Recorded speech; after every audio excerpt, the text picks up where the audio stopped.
envie de dire on ne lâche rien, parce que je pense qu'en fait on partage tous ça, et chacun a sa place. La mienne est peut-être un peu plus visible, hein, ça ne veut pas dire qu'elle soit plus importante ni meilleure que celle d'une autre. Donc c'est vraiment ça, je vous le dis, parce que je le pense très profondément. Il se trouve que, voilà, c'est vrai, vous êtes nombreux ce soir, et je suis très, très, très, très heureuse. Figurez-vous que, en fait, on me remercie souvent de venir, mais c'est pas... Voilà, c'est peut-être mieux comme ça. C'est mieux comme ça? Voilà. On me remercie souvent de venir, mais en fait, moi, j'ai envie de retourner les remerciements et de dire que, en fait, c'est grâce à vous que je me ressource. Et que pour moi, si j'avais pas tout, c'est vrai que je suis pas mal prise et que pas mal invitée, et voilà, donc je suis un peu souvent en vadrouille. Non, c'est pas le mien. Il faut arrêter les téléphones, en fait, ça rentre en résonance avec la sono. Voilà. Oui, et ce que je disais, c'était que finalement, si je pense, je n'aurais peut-être pas, je pourrais peut-être pas continuer avec autant d'énergie si vous, enfin toutes les personnes qui me recevaient n'étaient pas là, que les gens n'étaient. C'est vrai que vous êtes souvent nombreux à ces conférences, et que pour moi, être comme ça au contact des personnes qui sont dans la vraie vie, j'allais dire, quand je parle de la vraie vie, c'est parce que je compare par exemple aux journalistes, ou voilà, quand je suis invitée sur des plateaux télé où j'ai pas l'impression d'être dans la vraie vie. Donc c'est pour ça que ces moments en fait me sont très précieux. Donc je vous remercie toutes les deux d'avoir monté En plus Terre et Famille, parce que ça correspond tellement fort à ce que je crois. Que tu as dit, Stéphanie, que j'étais un membre, je ne sais pas très bien comment tu as dit, très précieux, j'en suis très heureuse, mais c'est pour moi une grande joie. Voilà. Donc cette petite introduction faite, en fait Stéphanie m'a dit, est-ce que tu pourrais parler de l'enfant, ce grand oublié de la loi Taubira? Et en fait, là encore, c'est un peu une conférence que je ne faisais plus trop, puisque j'étais un peu passée plutôt au printemps de l'espérance, comme je l'appelle. C'est comme ça que je terminerai d'ailleurs ma conférence. Mais finalement, ça m'a fait beaucoup de bien de la repréparer, parce que ça m'a remise dans l'état d'esprit de on ne lâche rien. C'est pour ça que j'ai commencé un peu comme ça. Mais finalement, j'ai parfois un petit peu l'impression qu'on se dit, bon, la loi Taubira est passée, bon, bah maintenant, contre quoi on se bat, et il reste. Et puis on a encore eu cette nouvelle dramatique aujourd'hui où Vincent Lambert a été, comment dire, condamné à mort par la Cour européenne des droits de l'homme. Ce qui, moi, j'avoue, on était en voiture tout à l'heure avec mon mari et ça m'a complètement bouleversée. Je me suis dit, voilà une preuve de plus qu'on est dans un État dans un pays qui devient barbare. Voilà. Et donc, en fait, je me suis replongée un peu dans tout ce qui avait fait, tout ce qui nous avait fait descendre. Enfin, c'est vrai, comme le disait Stéphanie, moi, ça fait maintenant presque 10 ans. Et d'ailleurs, j'ai ce livre-là, alors je ne l'ai pas apporté parce qu'en fait, j'en avais pratiquement plus d'exemplaires, que j'ai écrit il y a déjà plusieurs années, qui s'appelle L'homoparentalité en question et l'enfant dans tout ça. Et puis le deuxième, qui est de la théorie du genre au mariage de même sexe, qu'en revanche, vous trouverez là-bas. Et finalement, contre quoi on s'est battu. Et ce qui m'a fait du bien quand j'ai préparé cette conférence, c'est que je me suis dit, oui, vraiment, il y a des tas de choses sur lesquelles il va falloir qu'on revienne, mais quelles sont les raisons pour lesquelles aujourd'hui, encore aujourd'hui, il va falloir qu'on revienne sur cette loi-là en particulier. Finalement, dans tout pendant tout ce combat qu'on a tous mené ensemble, l'enfant a été très peu évoqué. En gros, on ne parlait que d'homosexualité. Alors hétérosexuel, homosexuel, homophobe. Moi, j'avais plutôt l'impression d'ailleurs que c'était presque plus hétérophobe qu'homophobe. Enfin bon. Donc on était vraiment complètement, enfin ils étaient complètement obsédés alors on parlait beaucoup de le droit pour les homosexuels de se marier parce qu'ils en avaient envie et qu'ils avaient envie que leur amour soit reconnu. Et puis finalement l'adoption, ça passait presque un petit peu à l'as comme ça. On disait bon, le mariage, oui éventuellement pourquoi pas, mais l'adoption on est contre, etc. Puis finalement on a eu un espèce de paquet cadeau. qui fait qu'on s'est retrouvé avec cette loi qui a été votée et qui a des conséquences absolument catastrophiques, encore, enfin surtout aujourd'hui. Et donc c'est de ça dont je voudrais vous parler. C'est-à-dire qu'en fait, je voudrais vous parler... Donc en fait, je vais articuler ma conférence autour de 3 parties. La première partie, ça va être pourquoi aujourd'hui, sur les enfants existants, quelles sont les conséquences extrêmement désastreuses de la loi Taubira sur les enfants existants. La deuxième partie, ce sera quelles sont les conséquences catastrophiques sur les enfants à venir.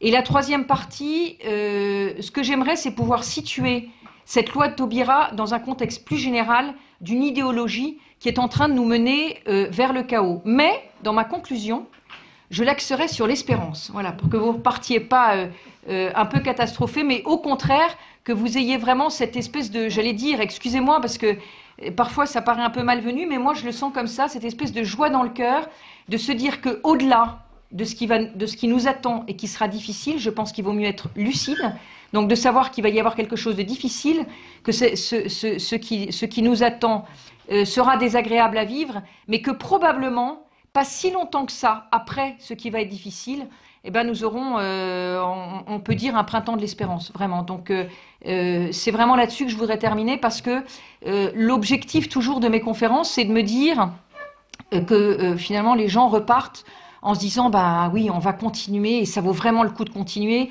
et c'est pas parce que il y a plus des manifestations avec 1 million de personnes dans la rue que le combat s'est arrêté, bien au contraire. Moi qui parcours, on va dire, la France depuis donc presque une dizaine d'années, d'abord avec le collectif pour l'enfant, ce livre, et puis tout ce pourquoi vous vous battez aussi tous depuis 3 ans, eh bien j'ai pu constater que certes, on s'enfonce, mais je peux vous dire que pour moi, les fruits sont déjà en train d'émerger. Donc on n'est plus du tout, en tout cas pour moi, je vous dis ce que je constate, on est bien sûr sur la pente qui descend, mais on n'est pas loin de... En même temps, il y a de jeunes pousses qui naissent. Et il y en a, mais il y en a énormément dans toute la France et dans toutes les régions de France. Voilà, donc pour revenir un peu à cette conférence qui nous occupe là, en quoi c'est mauvais? Alors, finalement, quels étaient les arguments, un peu les arguments qu'on nous a opposés, et comment est-ce qu'on peut y répondre? Comment est-ce qu'on peut, sur l'enfant, dire qu'en réalité, ils ont absolument tout faux et que tout ça est très objectif? La première chose, c'est que ce qu'on entendait beaucoup, c'était bah oui, mais finalement, est-ce qu'il vaut mieux pas être élevé par un couple homosexuel que de rester dans un orphelinat? Vous savez, c'était ça, on avait l'essentiel, c'est l'amour, etc., etc. Je pense qu'il est important que vous ayez à nouveau en tête des arguments qui sont des arguments très simples et très objectifs pour pouvoir dire non, cette loi, il faut l'abroger. Donc, est-ce qu'il vaut mieux être élevé par un couple? Enfin, moi, je me souviens, parce que c'était l'objet de mon livre, d'ailleurs, de ce premier livre, c'était que je me disais, mais il y a vraiment des trucs qui clochent, en fait, dans la façon dont les questions sont posées. Parce que, certes, si on vous dit, est-ce qu'il vaut mieux être élevé par un couple homosexuel ou rester dans un orphelinat? Si vous dites, vaut mieux rester dans un orphelinat, d'abord, c'est pas du tout sûr que vous le pensiez, en tout cas, moi, je le pense pas.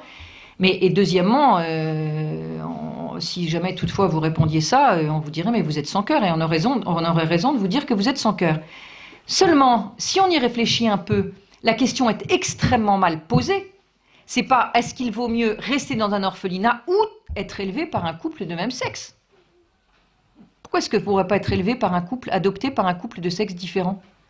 Donc vous voyez un peu comment d'ailleurs ça montre toute la sémantique, et je vais vous reparler, vous allez voir, de la sémantique tout à l'heure, et vous dire comme c'est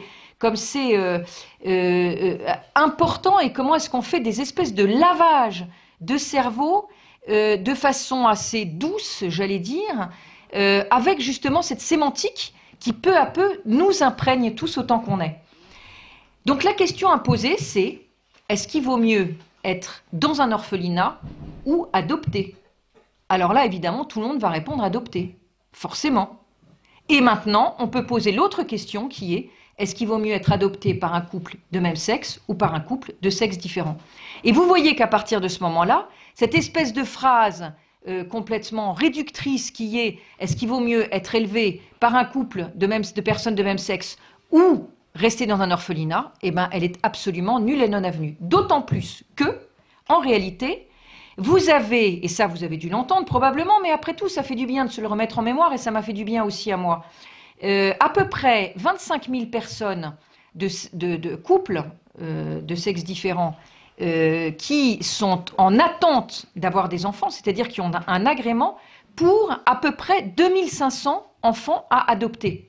Donc vous voyez bien que même les personnes de sexes différents ne pourront pas, malheureusement, avoir d'enfants. Mais, depuis qu'il y a la loi Taubira, je vous disais 2005, il n'y en a même plus 2005. Pourquoi? Parce que certains pays, en particulier la Russie, en particulier la Chine, en particulier le Vietnam, en particulier quelques pays d'Amérique du Sud, ont dit, le jour où la France, donc maintenant, ça y est, c'est fait, l'avait dit à l'époque, le jour où, si la France adopte une loi de cette nature, eh bien, nous ne donnerons plus nos enfants à adopter à la France. Et là, on a vu très récemment que ça avait été le cas pour la Russie et pour la Chine. C'est-à-dire qu'en fait, on n'est même plus à 2500 enfants à adopter. Et donc, les premiers, j'allais dire, sanctionnés, si on peut dire, ce sont les couples de sexes différents, mais qui se sont peut-être pas rendus compte de la catastrophe que ça allait être pour eux, mais qui du coup ne pourront même plus obtenir d'enfants, puisqu'ils sont évidemment de plus en plus nombreux, par rapport en tout cas au nombre d'enfants à adopter. Ce qui est important aussi de dire, c'est qu'un enfant qui est adopté, c'est un enfant qui a déjà subi un deuil, puisqu'il est orphelin ou qu'il a été abandonné. Il est d'ailleurs généralement plus souvent abandonné qu'orphelin. Cet enfant-là, il a besoin, je le sais parce que j'ai rencontré, quand j'ai fait ce livre-là, j'ai rencontré des enfants adoptés, parce que je voulais être sûre de ne pas me tromper. Donc je voulais vérifier mon intuition en fait. Ces enfants-là, qu'est-ce qu'ils m'ont dit? Ils m'ont dit, nous, on a perdu un père et une mère. Eh bien, on a besoin de se retrouver au plus près de la cellule analogique qui nous a donné la vie. C'est-à-dire qu'ils ont perdu, ils ont été abandonnés ou ils sont orphelins d'un homme et d'une femme. Eh bien, ils ont besoin, de façon symbolique, de pouvoir se dire « je ne suis pas né de cet homme et de cette femme, de cet homme et de cette femme, je ne suis pas né de ce couple, mais j'aurais pu naître ». C'est-à-dire qu'en fait, on ne les fait pas, on les met au plus près, c'est-à-dire qu'en fait, on leur évite un double deuil finalement. Parce que déjà, un premier deuil, et vous imaginez pour un enfant, la difficulté quand même, et le traumatisme, même lorsqu'ils sont tout petits, lorsque ce malheur leur arrive, mais si en plus, on les prive d'un élément aussi important, eux, qui se disent en plus dans leur tête, nous n'avons pas été désirés, je n'ai pas été désiré, j'ai été abandonné, c'est que je n'ai pas été désiré. Est-ce que c'était par mon père, est-ce que c'était par ma mère? Ils se posent déjà tout plein de questions dans leur petite tête. Eh bien, ils ont besoin d'être réconciliés avec les deux sexes. Et ça, tous les pédopsychiatres objectifs, on va dire, le savent. Ils ont besoin d'être réconciliés avec les deux sexes. Donc vous voyez que quand on dit « est-ce qu'il vaut mieux être adopté par un couple de même sexe ou rester dans un orphelinat ?» eh bien vous voyez que cet argument-là, il est nul et non avenu pour la première raison qui est une question de nombre et pour la deuxième raison qui est une question de justice, j'allais dire, à rendre à ces enfants qui ont déjà perdu une cellule composée d'un père et d'une mère. La deuxième chose qu'on va vous dire, c'est l'essentiel, c'est l'amour. Après tout, ce qu'il faut, c'est être aimé. À partir du moment où un enfant est aimé, alors tout va bien pour lui et forcément, il peut se remettre de tout. Peu importe qu'il soit aimé par un homme, une femme, deux hommes ou deux femmes, l'essentiel, c'est qu'il soit aimé. Alors là, en fait, on peut poser la question, qu'est-ce que c'est qu'être père et qu'est-ce que c'est qu'être mère ? Et là, c'est très intéressant comme question, parce que est-ce qu'être père ou être mère, c'est juste un rôle d'éducateur? Alors, si c'est juste un rôle d'éducateur, bah oui, après tout. Si l'enfant, ça lui suffit.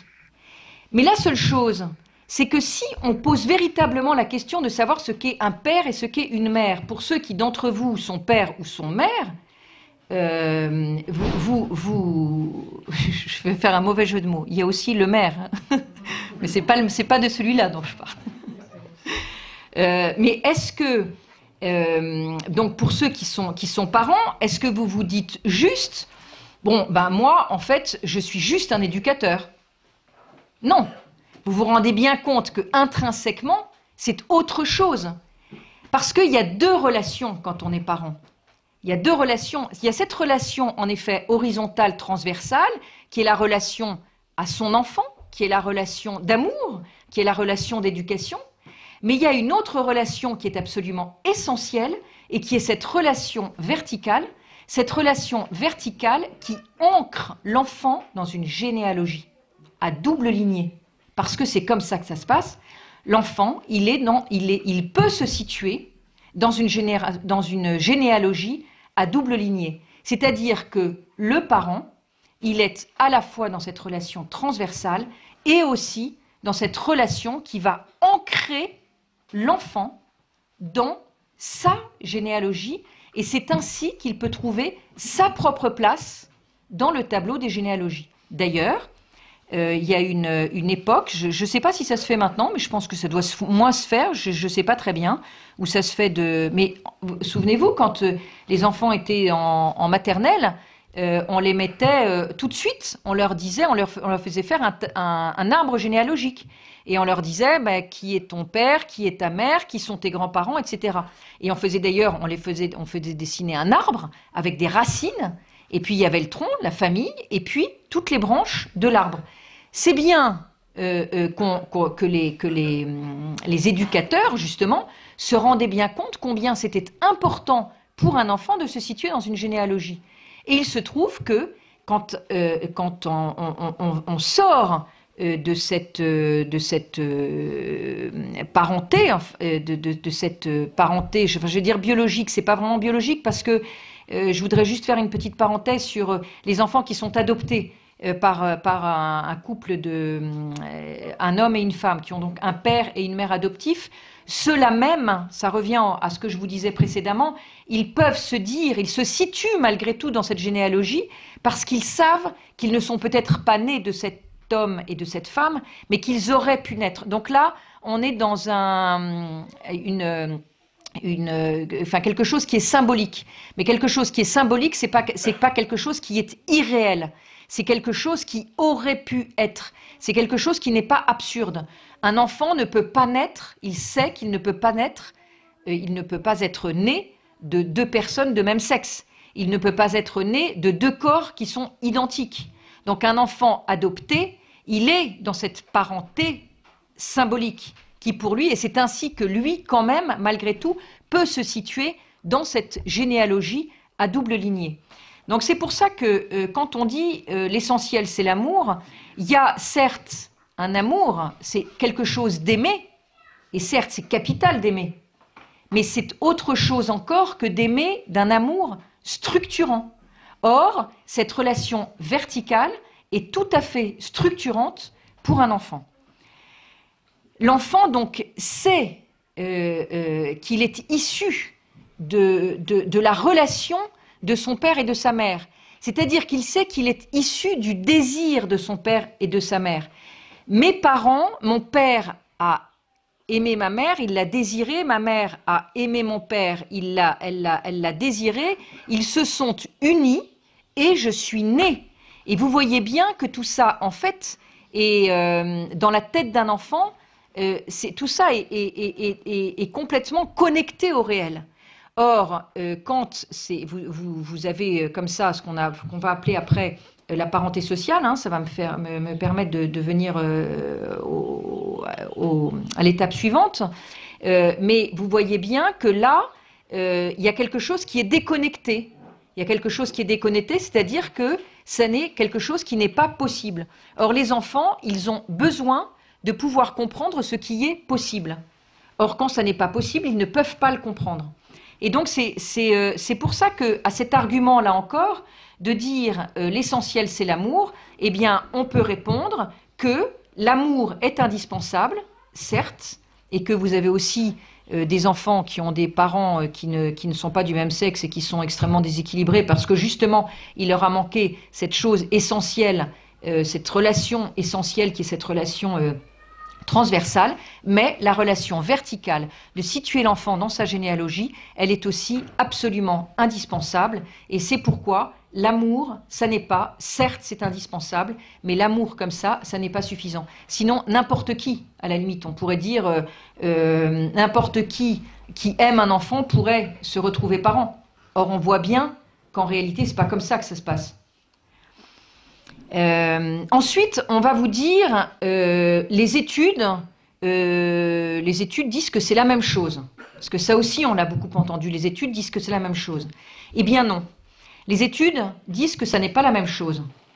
Les études qui ont été faites, et ça je vous le dis, là encore, c'est dans ce livre-là où j'ai vraiment énormément creusé la question, les études qui ont été faites, qui disent que c'est la même chose, ce sont des études qui ont été faites sur des échantillonnages qui sont extrêmement restreints. C'est-à-dire qu'en fait, les échantillonnages, ils allaient dans l'ensemble de 11 à 38 personnes. Et de là, on en a déduit quelque chose d'extrêmement large. Encore, si ça avait été sur une méthode aléatoire, mais même pas, c'était les parents qui étaient volontaires. Sur des enfants petits, la plupart du temps, c'est-à-dire voire prépubères, et ce n'étaient pas les enfants qui étaient interrogés, mais c'était les parents qui étaient interrogés. Et c'était des études qu'on appelle comportementales, c'est-à-dire que ce n'est pas psychique, mais c'est comportemental. Est-ce qu'il joue au ballon? Est-ce qu'il a des amis? Est-ce que, etc. Donc là, on n'est pas sur la structure interne, on est sur le comportement. Donc, un échantillonnage très petit, une tranche d'âge très peu élevée, des parents interrogés sur le comportement de l'enfant. Je ne dis pas ça au hasard, hein. Je vais vous donner deux noms. Le premier nom, pratiquement les seules études qui étaient faites en France. Hein. Quand on vous dit toutes les études disent, en France, il n'y en a pas des masses. Si je peux me permettre cette expression un peu familière, il y en a très peu, puisque en fait, il y en a un qui s'appelle Stéphane Nadeau, qui est un pédopsychiatre qui est à, je ne sais plus où, à Bordeaux, je crois, qui a fait une thèse, qui lui disait que les enfants allaient très très bien. En fait, non. C'est pas qu'ils vont très bien, c'est qu'ils vont mieux que les enfants qui sont élevés dans des couples de sexes différents. Je vous dis ça, ça peut vous faire sourire. Non, ça vous fait pas sourire, d'ailleurs. Mais c'est parce que c'est une caricature. C'est-à-dire qu'en fait, les dernières études qui sont sorties, on expliquait que les enfants qui étaient élevés par des couples de même sexe se portaient mieux que des enfants qui étaient élevés par des couples de sexes différents. Et il y en a qui l'ont cru. Donc ce Stéphane Nadeau en question, 1999, il fait cette étude. Lui-même dit deux choses. La première, c'est que son échantillonnage était très petit, donc c'est peut-être difficile de faire quelque chose de généralisé, mais enfin bon, ça n'empêche que ça a été fait. La deuxième chose, c'est que comme il avait eu énormément de problèmes pour trouver des personnes à interroger, il avait fait un appel, on va dire un appel à témoins, et que donc, ben voilà, tout ça avait quand même été compliqué, que vraiment ses parents, c'était ceux qui le voulaient, et que d'ailleurs il avait été obligé, je vous le dis tel que c'est, il avait été obligé d'aller à la sortie de club gay ou de club échangiste pour essayer de trouver des parents qui voudraient bien répondre à ces questions. J'y peux rien, c'est comme ça, mais c'est pour vous dire que ce sont des études qui sont quand même d'une fiabilité, qui sont d'une fiabilité relative, mais surtout ce qui est quand même, j'allais dire, amusant, c'est que vous imaginez ça si nous, on avait sorti des études de ce type pour dire l'inverse. Vous imaginez comment nous aurions été reçus. Eh ben, eux, ils ont eu le droit de faire ça. Il y en a une autre qui s'appelle Charlotte Patterson, Je vous la cite parce qu'elle est très connue aux États-Unis, qu'elle avait fait des études là-dessus, et que c'est elle justement qui disait que les enfants élevés par elle-même étaient, elle doit toujours l'être, j'imagine, lesbienne, et donc elle était mère d'enfants, et donc elle fait ces études-là. Ces études-là ont été, elles étaient tellement unanimes, ces études, et elles étaient tellement, j'allais dire, invraisemblables, qu'elle a été citée plusieurs fois dans des tribunaux, et que même ses propres avocats lui ont demandé de sourcer ces études. Elle n'a jamais voulu le faire. À tel point, c'est que ces études n'ont plus cours. Mais pourquoi je vous dis ça?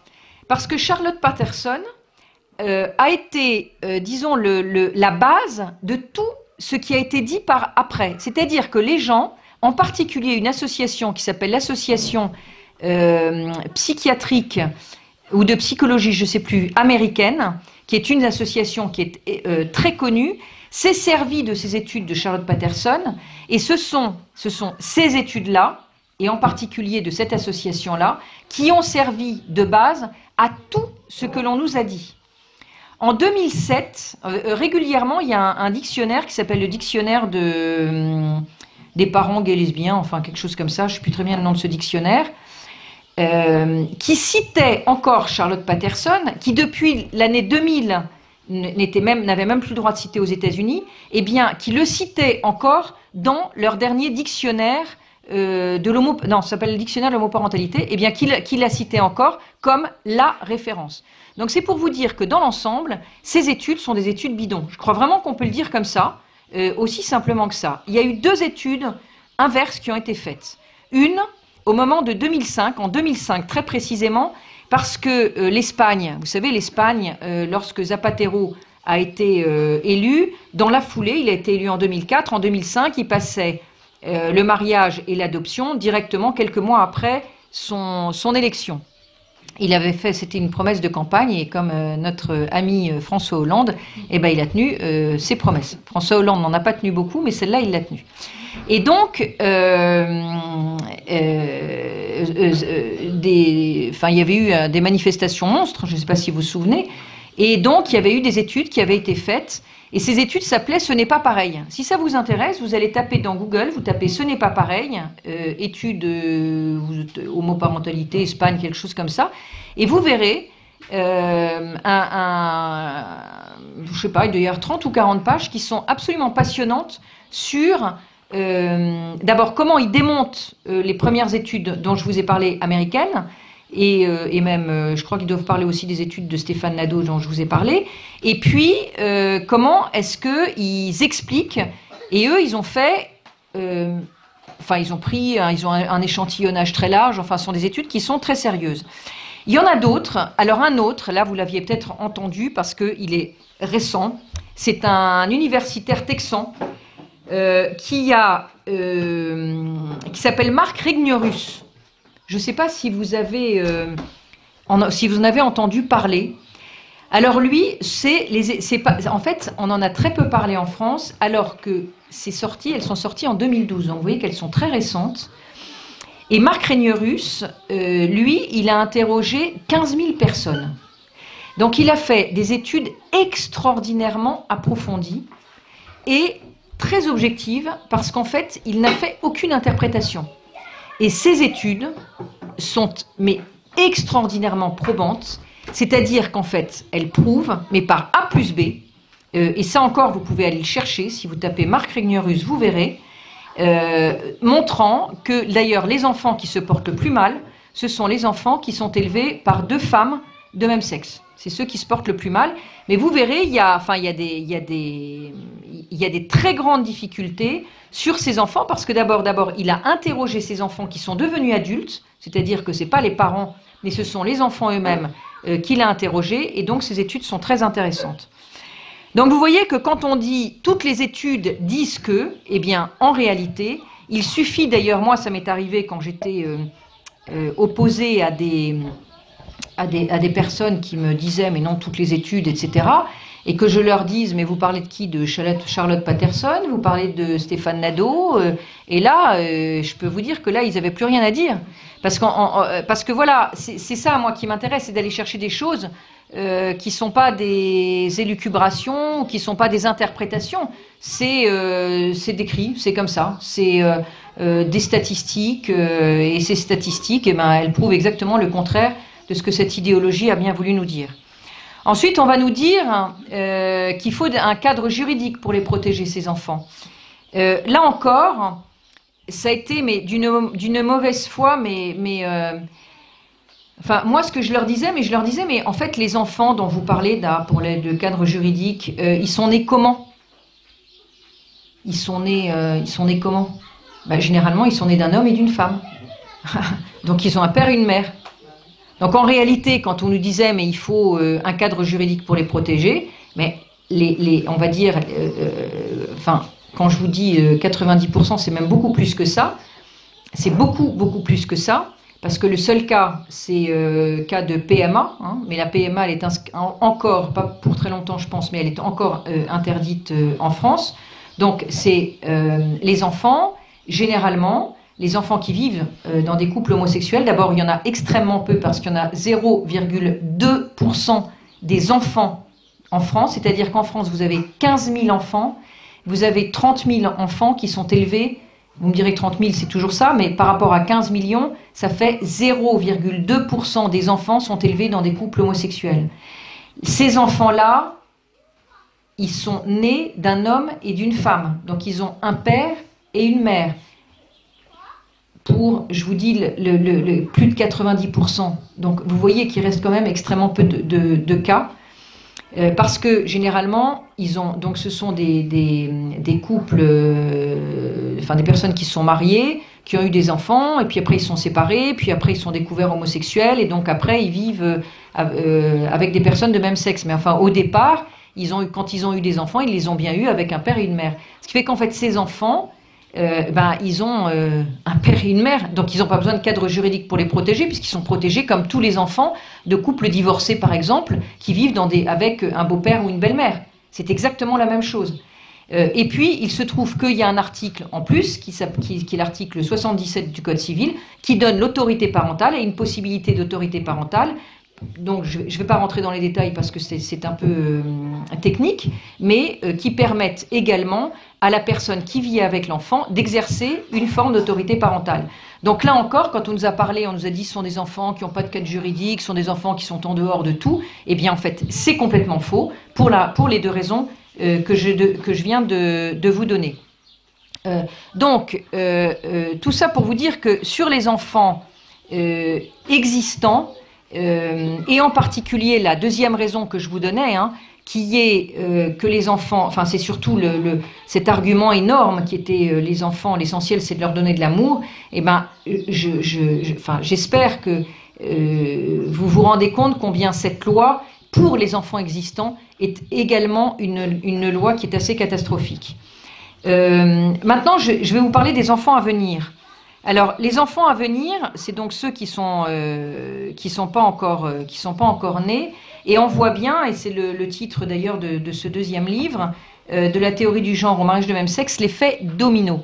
Vous voyez que quand en 2012 on disait il faut après l'adoption c'est la PMA, la GPA, et qu'on disait mais non vous fantasmez complètement, vous voyez bien qu'on fantasmait pas du tout, puisqu'en réalité et ça arrive d'ailleurs plus vite que ce que je pensais. On n'est pas du tout, on fantasme pas du tout, puisque c'est exactement la réalité de ce qui est en train d'arriver. Donc la PMA, moi je vais vous donner maintenant des exemples très concrets pour vous montrer l'imbroglio juridique, et ça va couler de source quand vous allez entendre les exemples que je vais vous donner. En fait, d'abord, la PMA et la GPA, et la conséquence d'après, qui est encore pire, encore pire, je ne sais pas s'il peut y avoir pire, mais qui est encore une autre dont on a moins parlé, mais qui est aussi, qui coule de source, qui est d'une logique absolument implacable, c'est de dire qu'à partir du moment où on a accepté le terme homoparentalité, qui est un terme qui a été créé de toutes pièces pour les personnes de même sexe, pour qu'elles puissent devenir parents.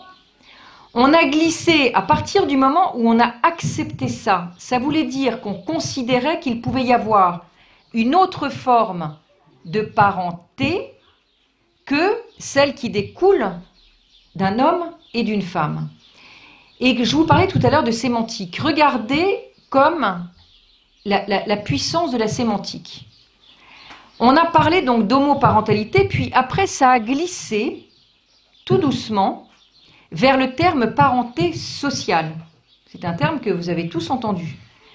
Moi, quand j'ai écrit ce livre-là, je commençais à peine à l'entendre. On parlait d'homoparentalité, mais je commençais à peine à l'entendre. Et quand j'ai commencé à l'entendre, je me suis dit, tiens, on va voir ce qui va se passer. Eh bien, ça s'est passé. C'est-à-dire qu'on a considéré qu'il pouvait y avoir plusieurs formes de parenté. La parenté biologique, la parenté juridique et la parenté sociale. Et on a mis de plus en plus l'accent sur la parenté sociale, c'est-à-dire le rôle d'éducateur, c'est-à-dire l'amour et l'éducation. Et c'était ça, la parenté sociale. Et on a considéré que la parenté sociale était aussi importante que la parenté biologique. Maintenant, je vous donne... voilà, j'avais noté quelque chose pour vous dire. Il y a une association qui s'appelle l'Association des parents gays et lesbiens. Pour vous illustrer ce que je vous dis, je vais juste vous citer une petite phrase qu'eux-mêmes ont dit il y a déjà plusieurs années. Un parent n'est pas nécessairement, donc ça c'était déjà en 2007 ou quelque chose comme ça, hein. Un parent n'est pas nécessairement celui qui donne la vie, il est celui qui s'engage par un acte volontaire et irrévocable à être parent. Et vous voyez, c'est QFD. Ça n'est pas nécessairement celui qui donne la vie, mais c'est celui qui s'engage de façon irrévocable et un acte volontaire. Et ça, c'est l'acte volontaire. On va voir un peu toutes les dérives qui peuvent arriver. Dans le cadre de la PMA, donc là, j'avais réfléchi à certains cas de figure et vous allez voir, en fait. C'est très simple. Vous avez deux femmes qui sont mariées. Elles ont un projet parental. Elles font une insémination artificielle.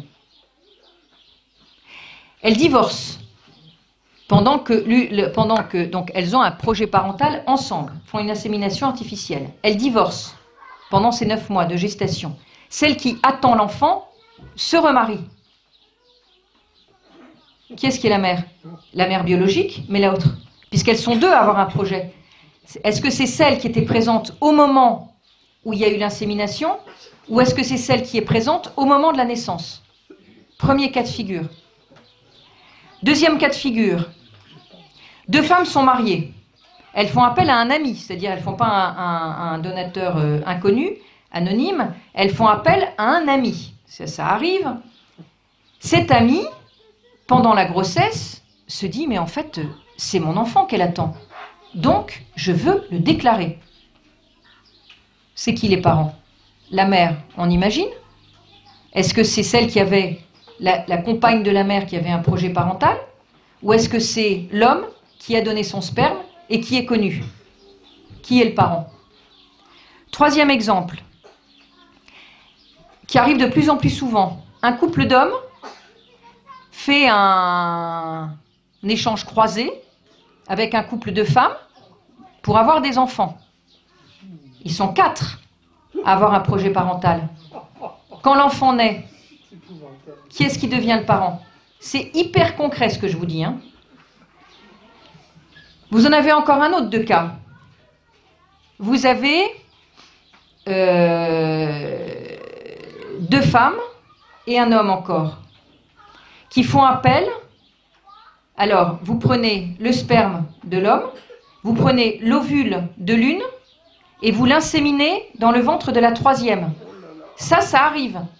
Qui est le parent? Ça ne peut pas être plus concret ce que je vous dis. Alors on peut dire, oui mais bon, c'est pas comme ça que ça se passe. Mais vous voyez que, évidemment que c'est comme ça que ça se passe. Alors on peut imaginer qu'on ne va pas légiférer. Eh bien si, figurez-vous, il y en a qui l'ont fait. Et il y en a qui l'ont fait.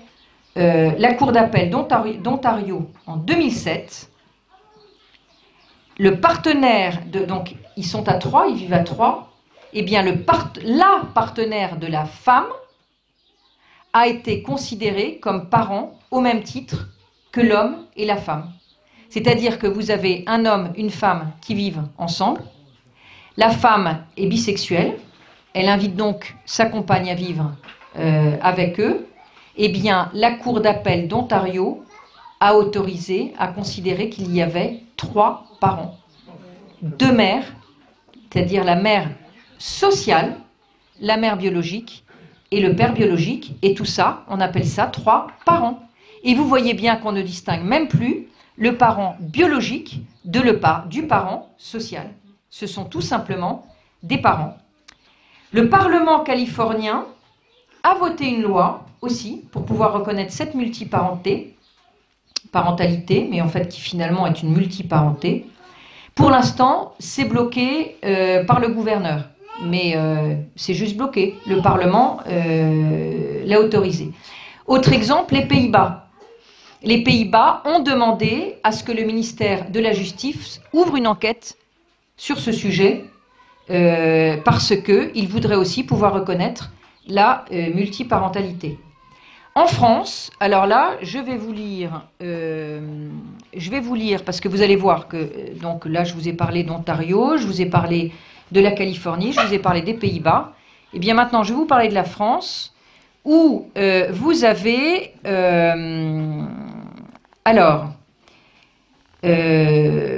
ces citoyens homosexuels souhaitent également que leurs enfants bénéficient des protections élémentaires et indispensables. Donc, je vous lis ça au début parce que ça vous permet de voir comment on vous explique que c'est parce qu'il faut des protections. Donc, on commence toujours comme ça. C'est-à-dire, on dit, bah oui, mais il faut bien que l'enfant soit protégé. Donc,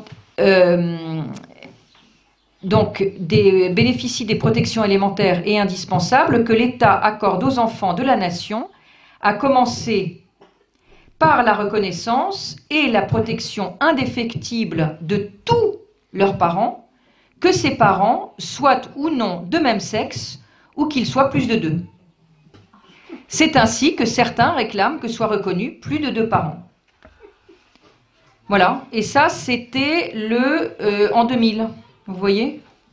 Alors je vous dis aussi autre chose parce que j'ai trouvé que c'était intéressant. C'est la même chose, hein, c'est en fait c'est Martine Gross et Éric Dubreuil qui sont 2 fervents défenseurs de tout ce que je vous raconte. Donc vous voyez que là on est en 2015 et que petit à petit, eh ben ça ils l'ont déjà dit, ça fait très très très longtemps qu'ils préparent nos esprits à ça. Il appartient à la loi de donner une place à tous ceux qui ont rendu possible la venue au monde de l'enfant et à tous ceux qui s'engagent auprès de lui.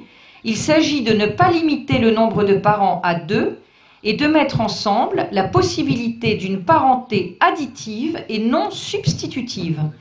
Des dispositions devraient être prises en vue d'encourager la coresponsabilité parentale en accordant un statut aux parents social. Donc vous voyez, en l'an 2000, ça démarrait déjà. Quel que soit son sexe et en favorisant l'exercice de la responsabilité en cas de séparation. Un livret de l'enfant, et non pas un livret de famille avec les parents, c'est un livret de l'enfant, lui permettrait de connaître toutes les personnes engagées vis-à-vis de lui. C'est simple.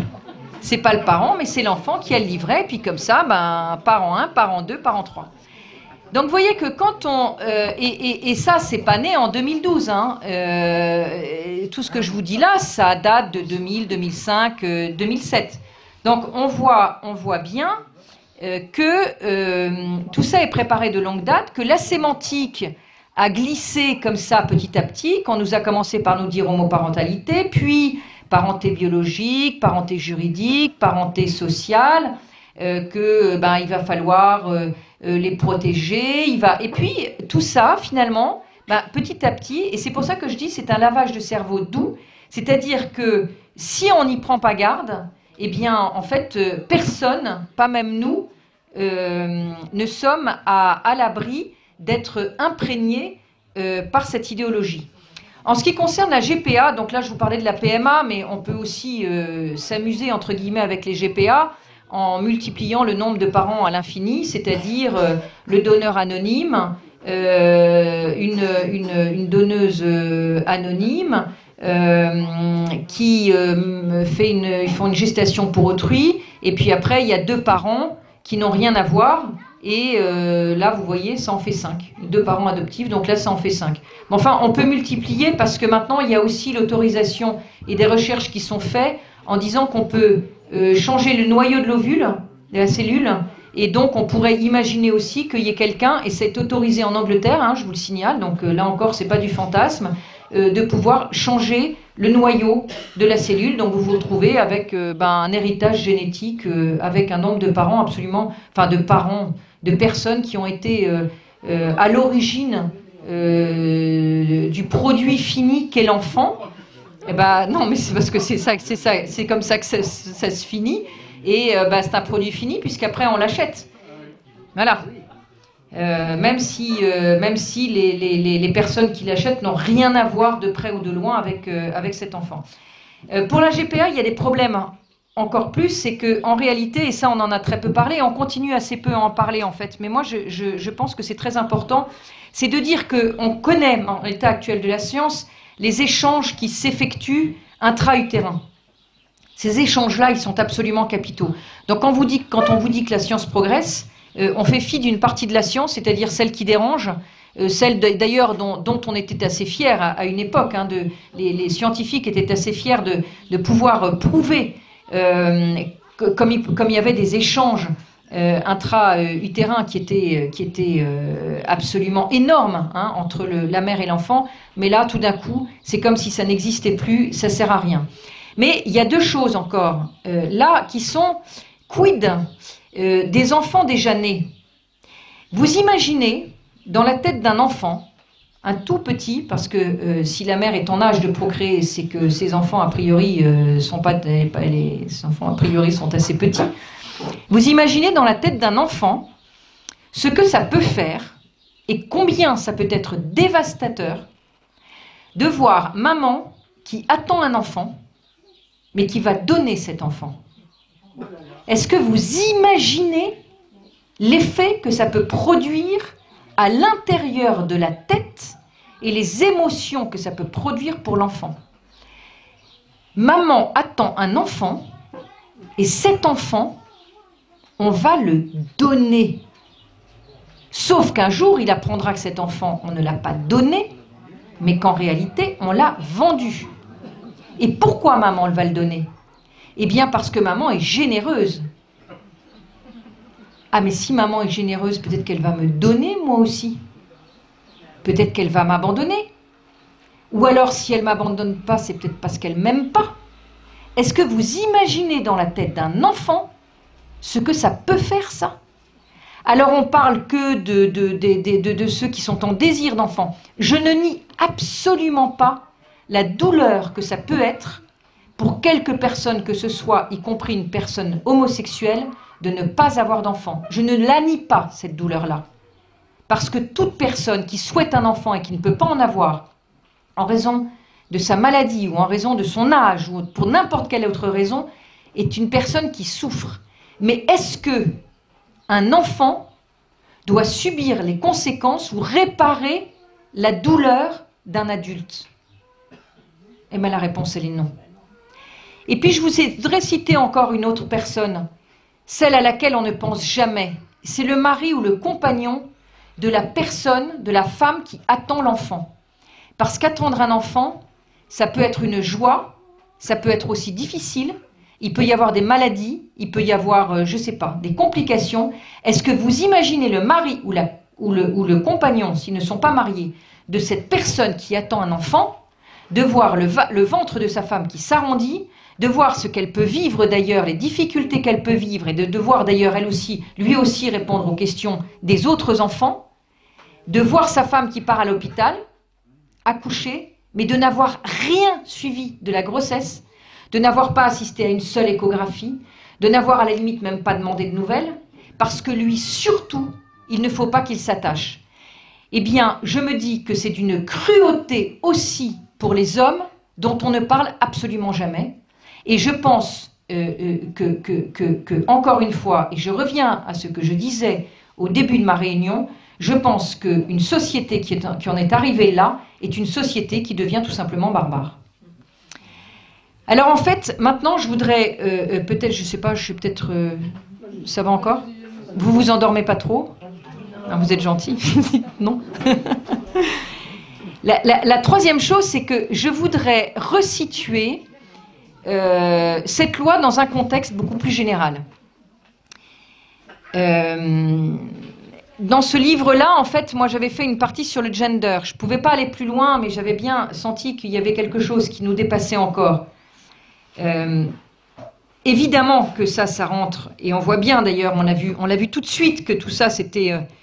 qu'il y avait évidemment le gender qui se cachait derrière tout ça. Et quand on nous a dit que... Enfin, on nous disait que c'était pas vrai, mais bon, c'était évident qu'il y avait une idéologie. Mais cette idéologie du gender, en fait, elle n'est qu'un morceau de ce gigantesque puzzle qui est finalement un mondialisme nihiliste. En fait, l'objectif de tout ça, c'est quoi? Eh bien, c'est de créer un nouvel ordre mondial. Alors là encore, j'aime bien faire des citations parce que après on nous dit qu'on est complotiste. Enfin, Marion Sigaud le sait bien, hein, qui est une grande complotiste, hein, elle aussi.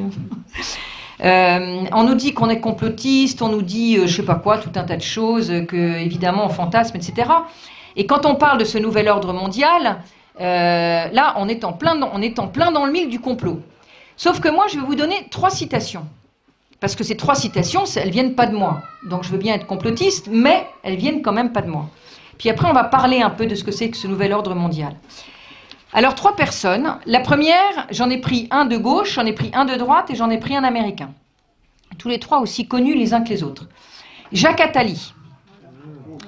Jacques Attali, en avril 2011, il écrit un livre qui s'appelle « Demain, qui gouvernera le monde ?», qui paraît aux éditions Fayard. Je lis. Un jour, l'humanité comprendra qu'elle a tout à gagner à se rassembler autour d'un gouvernement du monde, dépassant les intérêts des nations, gérant les intérêts de l'humanité. Un tel gouvernement existera. Il est urgent d'y penser pour le meilleur des mondes. Je ne sais pas si ça vous fait froid dans le dos, mais bon, voilà. La deuxième, c'est Rockefeller. Alors Rockefeller, il est cofondateur d'un groupe qui s'appelle le groupe Bilderberg. Donc ça, vous pouvez aller voir aussi sur Internet, c'est intéressant. Et là, donc je ne veux pas vous parler de ce groupe, mais enfin, si c'est pas... Parce que ça pourrait faire l'objet d'une conférence en entier, mais je vais quand même vous lire ce que lui raconte. Et vous allez voir, c'est prophétique, anti-prophétique, je ne sais pas comment dire ce qu'il dit, mais c'est incroyable. Nous arrivons vers l'émergence d'une transformation globale. Tout ce dont nous avons besoin, écoutez-moi bien, c'est de la crise majeure et le peuple acceptera le nouvel ordre mondial. On est en plein dedans. Un autre que vous connaissez encore mieux, qui s'appelle Nicolas Sarkozy. Le 23 octobre 2008, il fait une réunion publique à Argonay. Je ne sais pas très bien, si vous me demandez où c'est, je vous répondrai que j'en sais rien. Je n'ai pas regardé. Mais il l'a fait quand même, cette réunion publique. Haute-Savoie, merci. Cette crise, donc 2008, hein, donc il parle, voilà. Cette crise marquera sans doute le commencement du XXIe siècle, le moment où tout le monde aura compris qu'il était temps de changer, de donner un nouveau visage à la mondialisation, temps de construire le nouvel ordre mondial, politique, économique et social, assis sur de nouveaux principes et de nouvelles règles. Ça ne peut pas être plus clair. Donc moi, je veux bien qu'on soit des gros conspirateurs, mais en fait, on s'appuie quand même sur des faits qui sont clairs. Donc vous voyez des nouveaux principes, des nouvelles règles, et puis, bien évidemment, un nouvel homme, un homme nouveau. Un homme nouveau pour pouvoir avoir, qu'on puisse lui imposer ces nouvelles règles et ce nouvel ordre mondial. En fait, il s'agit ni plus ni moins d'un mondialisme nihiliste. Et là encore, c'est assez simple à comprendre. Pour arriver à ce... C'est vieux comme la Genèse, hein. C'est l'homme tout-puissant. Vous savez, l'homme du mythe tout-puissant, c'est celui qui refuse d'avoir un Dieu, celui des francs-maçons qui considère que l'homme est le maître de l'homme et que l'homme est tout-puissant. Et donc, comment est-ce qu'on va arriver à ça? Eh bien, on va arriver à ça si on arrive à atomiser l'homme. Atomiser l'homme, ça veut dire le couper de sa relation verticale, qui est sa relation à Dieu. Alors moi, je suis catholique et fière de l'être, et plus je peux le dire, et plus je peux le dire dans l'espace public, parce que je ne vois pas au nom de quoi je ne parlerai pas de Jésus-Christ dans l'espace public si j'en ai envie. Oui, non, mais parce que, vous comprenez, je fais une petite digression, mais moi, ça m'insupporte. C'est pas compliqué, ça m'insupporte. Qu'on arrive à se soumettre à des gens qui nous parlent d'une laïcité qui, en fait, est un anticléricalisme ou un anti... c'est même pas un anticléricalisme, c'est un anti-christianisme, catholicisme primaire. Ça m'insupporte. Et moi, je refuse de me soumettre à ça. Donc, si à la télévision, j'ai envie de parler de Jésus-Christ, eh bien, je parle de Jésus-Christ à la télévision, que ça leur plaise ou que ça ne leur plaise pas. Voilà. Et bref, tout ça pour vous dire que, bien, et je vous engage à faire la même chose. Vous n'êtes pas, peut-être pas tous les jours à la télévision, mais je vous engage quand même à faire la même chose, y compris lorsque ça vous dérange. Non, surtout lorsque ça vous dérange, histoire de sortir de sa zone de confort. Et vous allez voir, ça va beaucoup mieux après. Donc, on va couper l'homme de sa relation verticale, c'est-à-dire de sa relation à son créateur, ou à sa transcendance, parce que c'est pas la peine d'être catholique pour croire en Dieu. C'est même, j'allais dire, il y en a même qui ne croient pas en Dieu, mais qui ont cette intuition, ce sentiment très fort qu'il y a quelque chose au-dessus d'eux.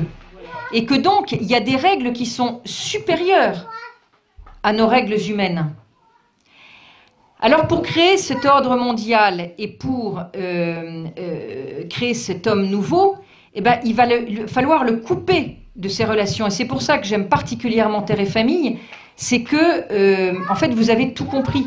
C'est-à-dire, c'est qu'il faut recréer ce lien vertical, et ce lien vertical, il part en partant de ce qu'on appelle la subsidiarité. Et puis, pour l'atomiser, l'homme, il va aussi falloir le couper de sa relation horizontale, c'est-à-dire de se couper de sa relation à l'autre. Et là, vous voyez bien que toutes les lois qui sont faites aujourd'hui, elles sont faites dans cet objectif-là. Je vous prends un exemple. Est-ce que vous vous souvenez qu'il y avait quelques mois, c'est pas passé d'ailleurs, mais on avait voulu faire, le gouvernement avait voulu faire une loi sur les associations. Il fallait plus qu'il y ait bénévoles, il fallait plus, enfin bref. On se rendait bien compte que parce que les associations, c'est quelque chose qui peut être très gênant justement, parce que ça tisse, et qu'on est en plein dans la subsidiarité, ça tisse du lien, et que les gens, pour les atomiser, il faut, comment dire, c'est plus des personnes qu'on veut en faire, ce sont des individus. C'est toute la différence entre la personne humaine et l'individu. La personne humaine, c'est très différent. La personne humaine, c'est celle justement qui a cette double relation. Alors que l'individu, c'est un être qui est atomisé. Et pourquoi on veut l'atomiser? Mais là encore, mais c'est le simple bon sens. Parce que si vous l'atomisez, eh bien, l'homme qui ne peut se suffire à lui-même, et c'est pour ça que la subsidiarité est importante, l'homme qui ne peut se suffire à lui-même, il va être obligé, parce qu'on est limité, donc on ne peut pas se suffire à soi-même, donc il va être obligé de dépendre du pouvoir. Et vous voyez bien pourquoi d'ailleurs, comment ça s'appelle, l'État-providence, etc., eh ben, l'État va dire « je m'occupe de tout ». Ne t'occupe de rien. Et il va créer un climat extrêmement anxiogène, qui va faire que l'homme qui est devenu atomisé, donc qui n'a plus cette relation, cette notion verticale et cette relation horizontale, eh bien cet homme-là, il va être perdu. Il va être perdu, il va suffire de lui annoncer 5-6 catastrophes, et ça, ils s'en sont bien friands. Et à partir de ce moment-là, l'homme, il va dépendre comme ça du pouvoir supérieur qui prend possession de lui. Et remarquez donc que toutes les lois qui sont faites actuellement, eh bien, ce sont des lois qui sont faites dans cet objectif. Et quand on a eu aussi l'histoire des territoires, vous savez, où il fallait... on veut faire d'ailleurs toujours ces territoires, eh bien, en fait, c'est pour éviter, c'est pour faire perdre à la France la notion de patrie, enfin à l'homme cette notion de patrie. Donc on va être dans une espèce d'Europe des régions où la région va être rattachée directement à Bruxelles, Bruxelles qui est totalement désincarnée. Et bien en fait on veut faire de l'homme un être désincarné. Et pour ça, qu'est-ce qu'on va faire d'abord? On va changer le sens des mots. Et là, je vous ai déjà donné quelques exemples. Mais vous remarquerez aussi qu'on a changé le sens du mot justice, le sens du mot droit, le sens du mot liberté. Tout ça, on n'est plus du tout, vous voyez, le droit des homosexuels, en oubliant celui des enfants. Et puis, on va dire, toutes tes pulsions sont respectables. Donc, tu as droit. Eh bien, écoutez, tu veux être dans un pays, même si tu n'as pas de papier, parce que je ne parle pas évidemment de ce nouvel ordre mondial où on veut faire en fait des gens, d'ailleurs on est pareil dans le métissage, où en fait les gens n'ont plus de patrie, ils sont désincarnés, ils sont tous de la même couleur, ils pensent d'ailleurs, ils doivent penser tous la même chose. Bon, et là on arrive, donc tu veux rester dans un pays, tu le veux, ben, tu as le droit. Tu veux te marier avec quelqu'un, ben, tu as le droit. Tu veux te marier à... ben, tu as le droit avec une personne de même sexe, c'est différent à plusieurs, mais tu as le droit. D'ailleurs, maintenant, dans certains pays, en particulier en Suède, c'est autorisé, le mariage à plusieurs. Et d'ailleurs, là, enfin, je vous ai dans ce livre-là, pas pour faire de la pub, mais il y a pas mal de trucs dedans. Il est en vente. Vous verrez donc des citations aussi où on dit le mariage à plusieurs, bien évidemment. Tu veux avoir un enfant, mais tu peux. Si la nature te le refuse, mais l'argent, pas de problème, la PMA, la GPA. Tu veux changer de sexe, ben tu peux. Si tu veux pas d'opération chirurgicale, mais que tu veux changer d'identité, il n'y a pas de problème. Et on est dans la théorie du genre. Mais toutes tes pulsions sont respectables. Si tu veux, tu as droit. Ton désir, c'est ton droit. Et là, vous êtes aussi dans l'atomisation, c'est-à-dire je fais ce qui me plaît. Voilà.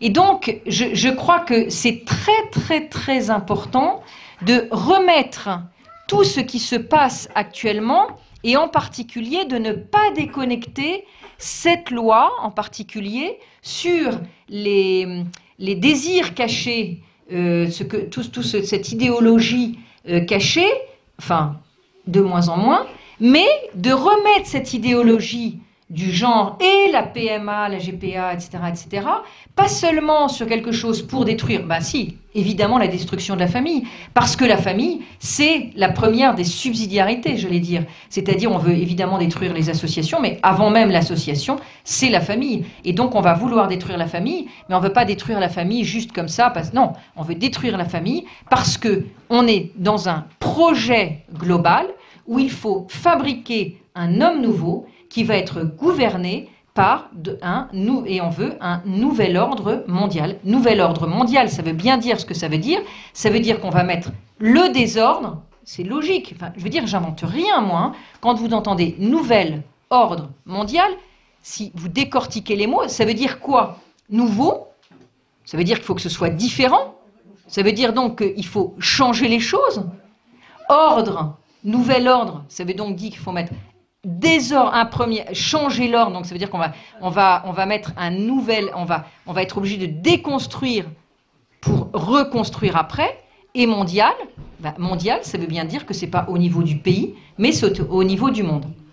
Voilà, donc je pense que, vous voyez, on est aussi, alors c'est pareil, on pourrait parler presque aussi de la loi sur l'avortement, enfin comment s'appelle, l'abandon du délai. Mais là, c'est pareil, en fait. On peut resituer ça aussi. Tu veux...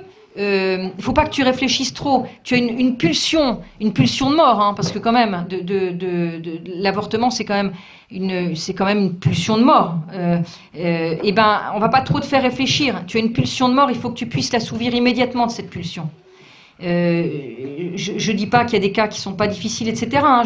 Je vais pas, comment dire, je voudrais être assez... que vous compreniez que je ne nie aucune des souffrances qui peuvent être issues de toutes les situations difficiles qu'on peut connaître.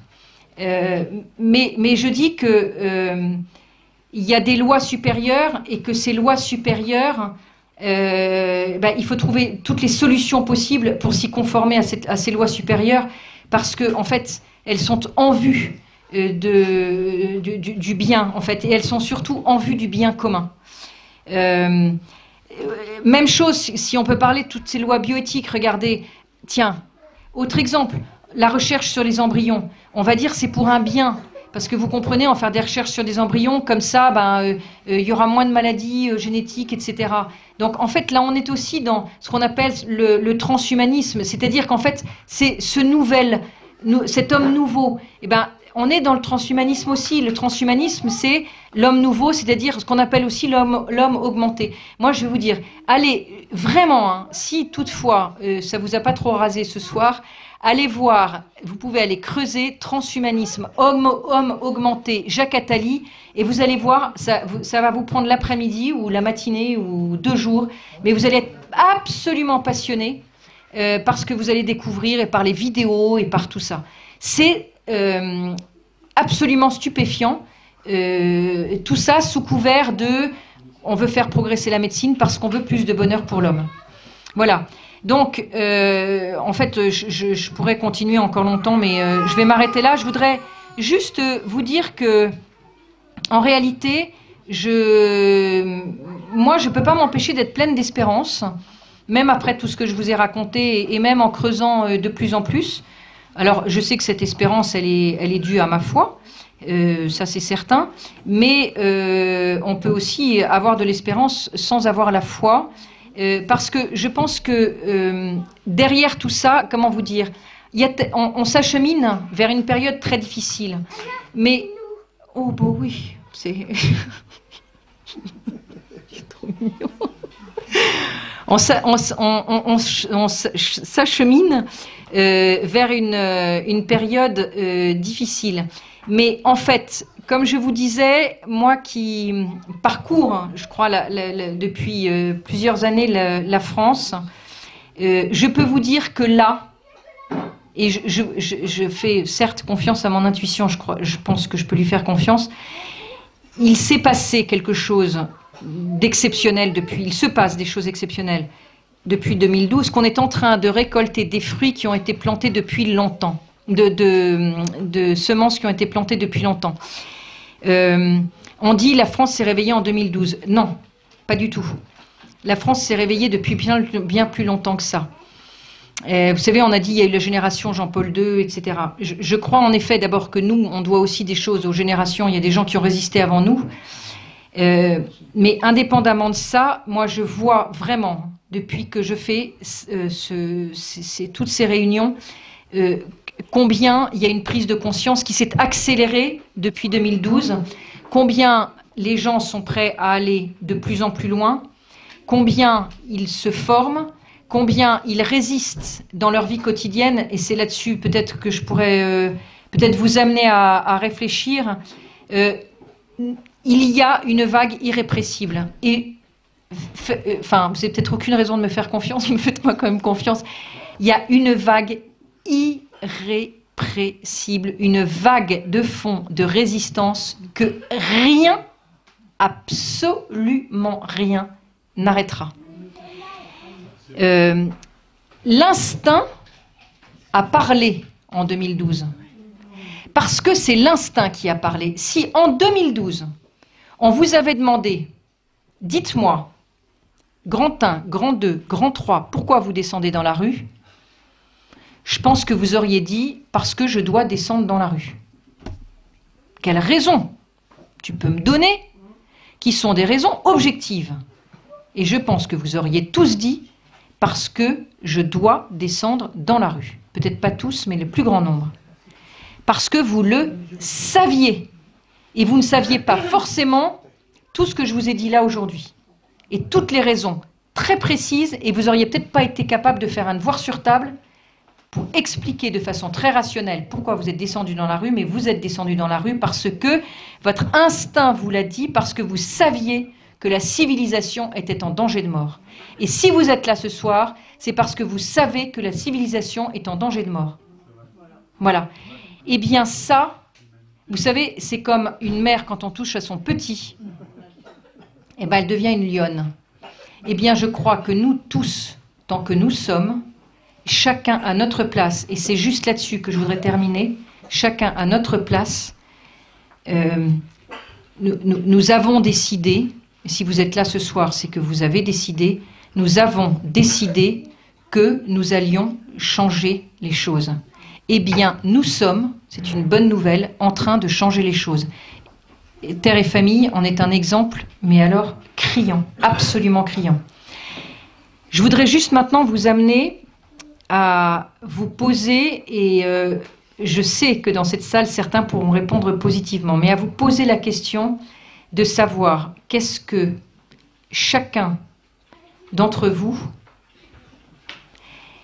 quel sacrifice chacun d'entre vous est prêt à faire. C'est une question qui vous ramène au plus profond de vous-même. Évidemment qu'il n'y a aucune bonne réponse, ou que toutes les réponses sont bonnes, plus exactement. Il n'y a pas de réponse générale.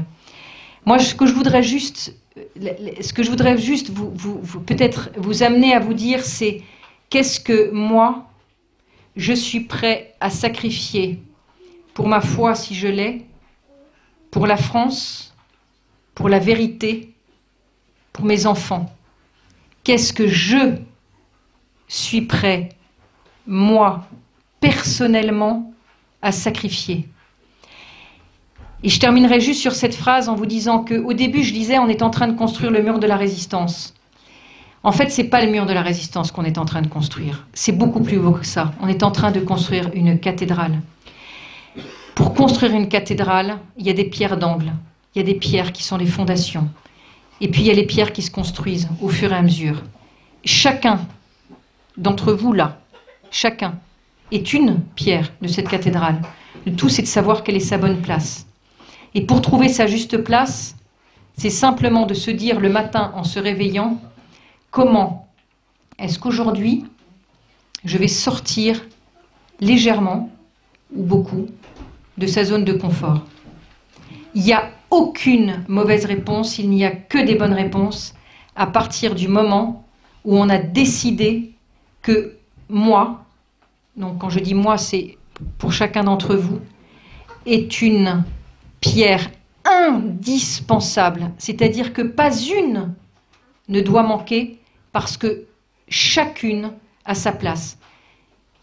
Ça peut être, pour ceux qui sont croyants, ça peut être la prière, ça peut être simplement, je vais en parler à mon boulanger, je vais juste sortir un petit peu de ma zone de confort. Et c'est ça, c'est grâce à vous, c'est grâce à chacun d'entre vous, de nous, c'est grâce à chacun d'entre nous qu'on est en train de la construire, cette cathédrale, et c'est grâce à ça qu'on va gagner, parce que si vraiment je pouvais vous impulser ça ce soir, c'est vous dire oui, on va vers une période qui va être extrêmement difficile, mais c'est les petits oui que nous allons poser au quotidien qui vont faire que quand il y aura un grand oui à donner, au moment où ce sera difficile, pour le meilleur, eh bien c'est parce qu'on aura fait tout un tas de petits oui qu'on sera capable de faire un grand oui qui ne nous donnera pas tant de mal que ça. Voilà.